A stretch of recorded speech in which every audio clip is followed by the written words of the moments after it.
मुंशी प्रेमचंद की लघु कहानियाँ।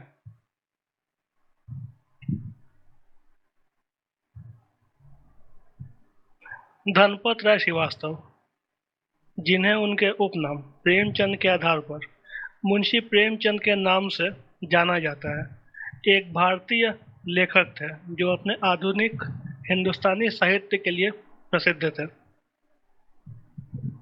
उन्होंने लगभग 300 के आसपास लघु कहानियाँ लिखी हैं, जैसे बड़े भाई साहब, बेटी का धन, पंच परमेश्वर, शतरंज के खिलाड़ी, कफन, नमक का दरोगा, पूस की रात, बड़े घर की बेटी इत्यादि। तो इस प्रेजेंटेशन में हम इनके कुछ इसी प्रकार के लघु कहानियों के बारे में थोड़ा सा बातचीत करेंगे।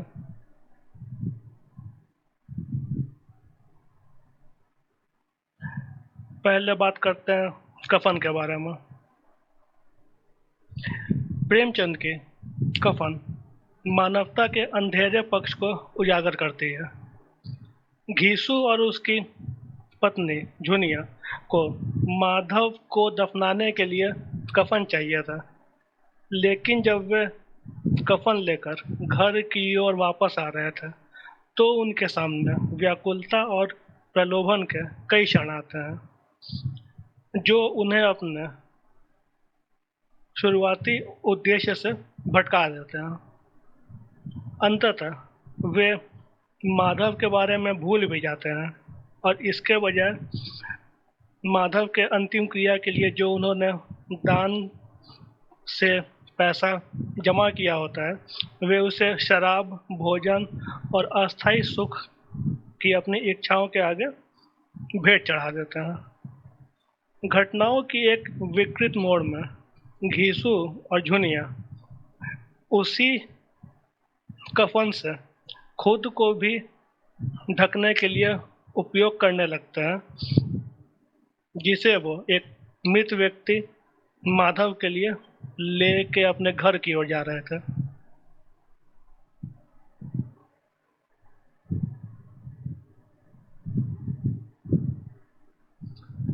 अगला हम बात करेंगे पूस की रात का। पूस की रात एक गरीब किसान हल्कू की कहानी है, जिसकी फसल का एक बड़ा हिस्सा सहाना से लिया गया भारी कर्ज चुकाने के लिए खर्च हो जाता है। हल्कू सर्दियों की रातों में अपने खेतों की रखवाली करते समय ठंड से खुद को बचाने के लिए एक रजाई खरीदने के लिए पैसे बचाता है, लेकिन सहना उसे आके बार बार खरी खोटी सुनाता है। अंततः वो अपनी बचत सहना को दे देता है ताकि उसे अपना और अपमान ना सुनना पड़े। अंत में सर्दियों की रात आती है और हल को किसी तरह खेत की रखवाली करता है, लेकिन पौ फटने के कुछ समय पहले ही वो सो जाता है और उसकी फसल जंगली जानवरों के द्वारा नष्ट कर दी जाती है।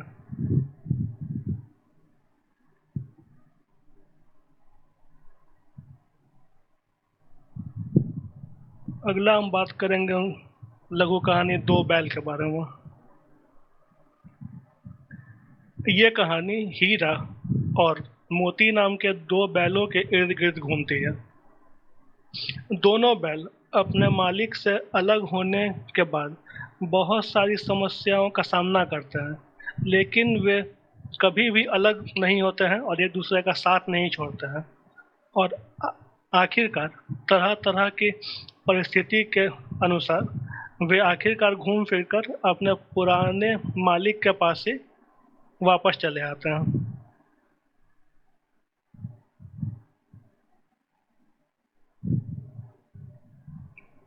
अगला हम बात करेंगे शतरंज की बाजी के बारे में। इस कहानी के माध्यम से प्रेमचंद सामंत युगीन पतनशीलता को एक बहुत अच्छी तरीका से उसका चित्रण किया है।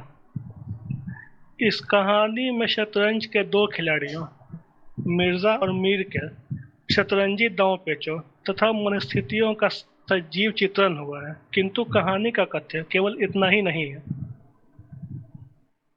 ये दोनों खिलाड़ी शतरंज खेलने में इतने व्यस्त रहते हैं कि वे सभी चीजें भूल जाते हैं। इन्हें अपने शासन तथा परिवार की भी फिक्र नहीं रहती। इसी के इसी कहानी के आखिरी हिस्से में अंग्रेजों की सेना अवध पर चढ़ाई कर देती है, इनके राजा को मार भी देती है और इनके राज्य पर अंग्रेजों का शासन भी हो जाता है। तब भी ये दोनों शतरंज की बाजी खेलना बंद नहीं करते हैं।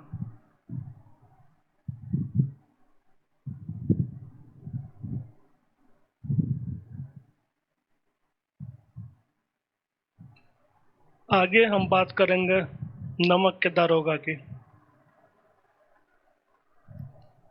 नमक का दारोगा प्रेमचंद द्वारा रचित लघु कथा है। इसमें एक ईमानदार नमक निरीक्षक मुंशी बंशीधर की कहानी को बताया गया है, जिसने काला बाजारी के विरुद्ध आवाज उठाई। ये कहानी धन के ऊपर धर्म के जीत की है। कहानी में मानव मूल्यों का आदर्श रूप दिखाया गया है और उसे सम्मानित भी किया गया है। सत्यनिष्ठा, धर्मनिष्ठा और कर्म परायणता को विश्व के दुर्लभ गुणों में बताया गया है। अंत में यह शिक्षा दी गई है कि एक बेईमान स्वामी यानी पंडित अलोपीदान, जिसके काला बाजारी के विरुद्ध मुंशी जी ने अपनी आवाज उठाई, पर पर उसके कारण से उन्हें अपने नौकरी से भी हाथ धोना पड़ता है। पर अंत में क्योंकि वो इतने ज़्यादा ईमानदार थे कि जो व्यक्ति उनके विरुद्ध में भी था वो भी आके उनके कर्मनिष्ठा के बारे में उनकी प्रशंसा करता है और उन्हें अपने यहाँ पे एक नौकरी पे खुद रख लेता है, क्योंकि वो जानता है कि ये इंसान मेहनती भी है और कभी काम चोरी नहीं करता है, ईमानदार भी है।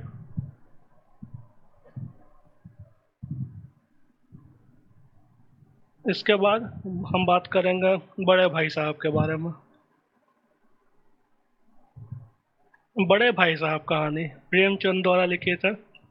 इस कहानी में बड़े भाई साहब अपने कर्तव्यों को संभालते हुए अपने भाई के प्रति अपनी जिम्मेदारियों को पूरा कर रहे हैं। उनकी उम्र इतनी नहीं है जितनी उनकी जिम्मेदारियां हैं, लेकिन उनकी जिम्मेदारियां उनकी उम्र के आगे छोटी नजर आती हैं। वह स्वयं के बचपन को छोटे भाई के लिए तिलांजलि देते हुए भी जरा सा भी संकोच नहीं करते हैं। उन्हें इस बात का बहुत गहन आभास है कि उनके एक गलत कदम उनके छोटे भाई के भविष्य को बर्बाद कर सकता है। इस कारण से वो अपने स्वयं के भविष्य के साथ खिलवाड़ करने से भी नहीं चूकते हैं। ये कहानी हमें सीख देती है कि मनुष्य उम्र से नहीं अपने किए गए कामों और कर्तव्यों से बड़ा होता है।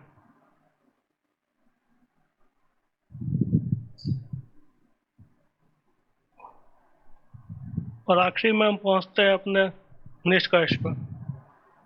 मुंशी प्रेमचंद भारतीय उपमहाद्वीप के सबसे प्रसिद्ध लेखकों में से एक हैं और उन्हें 20वीं सदी की शुरुआत में सबसे अग्रणी हिंदी लेखकों में से एक माना जाता है।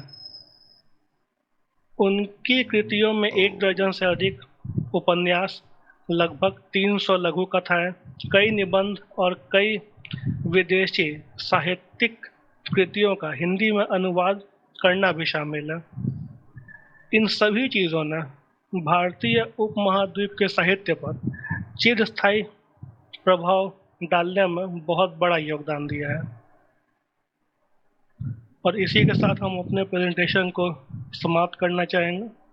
अपना समय देने के लिए धन्यवाद।